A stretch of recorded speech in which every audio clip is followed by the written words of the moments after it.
ফুটন্ত গরম চায়ের মধ্যে একটি পান পাতা দিন, আপনার অনেক বড় সমস্যার সমাধান হয়ে যাবে। যে সমস্যার কারণে আপনি হাজার হাজার টাকা খরচ করেছেন, সেই সমস্যার সমাধান করবে শুধুমাত্র একটি পান পাতা। শুধু তাই না, এটা আপনার এতটাই উপকারে আসবে যে আপনি আমাদের ধন্যবাদ দিতে বাধ্য হবেন। তো কি এমন উপকার আসবে চা আর পান পাতা, চলুন সেটা জেনে নেওয়া যায়। তো এর জন্য প্রথমে একটি পাতিলের মধ্যে 500 ml এর মতো পানি নিতে হবে।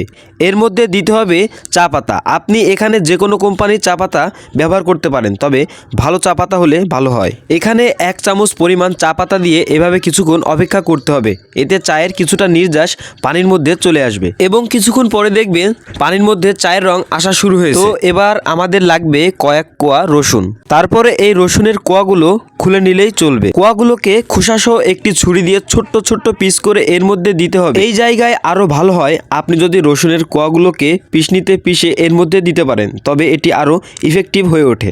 এবার এটাকে এভাবে ভালো করে মিশিয়ে নিব এবং এটা মেশানোর পরে চুলা জ্বালিয়ে দিতে হবে। এইবার এটাকে অনবরত নাড়াতে থাকতে হবে এবং এইগুলো ফুটতে থাকলে তখন আমাদের নিতে হবে একটি পান পাতা এবং সেই পান পাতাটা ডিরেক্ট না দিয়ে সেটাকে আমরা ব্লেন্ডার করে নিতে পারি, তাহলে বিষয়টা আরো ভালো হবে। যখন এটা ব্লেড হয়ে যাবে তখন একটা পাতিলের মধ্যে ঢেলে নেবেন। এবার এর রসটুকু সেই ফুটন্ত চায়ের পাতার ভিতর ঢেলে দিতে হবে। তো এটা যে কি তৈরি হতে যাচ্ছে সেটা এক্ষুনি বুঝে যাবেন। তো দেখেন, এটা কিছুক্ষণ এভাবে নাড়াতে থাকতে হবে এবং এটা নাড়ানোর ফলে কিন্তু আরো ইফেক্টিভ তৈরি হবে, যেটা আসলে অনেক উপকারে আসবে। এবং সব শেষে এটাকে কিন্তু একটি ছাঁকনি দিয়ে ছেঁকে নিতে হবে। এবার লাগবে একটা লেবু এবং সেই লেবুর অর্ধেকটার রস এর ভিতর দিয়ে দিতে হবে। এবার লাগবে একটু নারকেল তেল, যে কোনো নারকেল তেল হলেই চলবে এবং সেই নারকেল তেলটা 1 চামচ পরিমাণ দিলেই কিন্তু চলবে এবং সেই নারকেল তেলটা কিন্তু একটা চামচ দিয়ে ভালোভাবে নাড়াতে হবে। এখন তৈরি হয়ে গেল কিন্তু মহা এক উকুন তাড়ানোর ওষুধ। এটাকে যদি আপনি তেলের মতো কয়েকদিন মাত্র মাথায় ব্যবহার করতে পারেন, তাহলে কিন্তু আপনার সব উকুন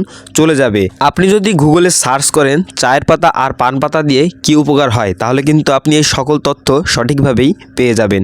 যদি উপকৃত হন তাহলে পেজটি ফলো করে দিবেন এবং একটি লাইক দিয়ে পেজটিতে একটা কমেন্ট করে যাবেন।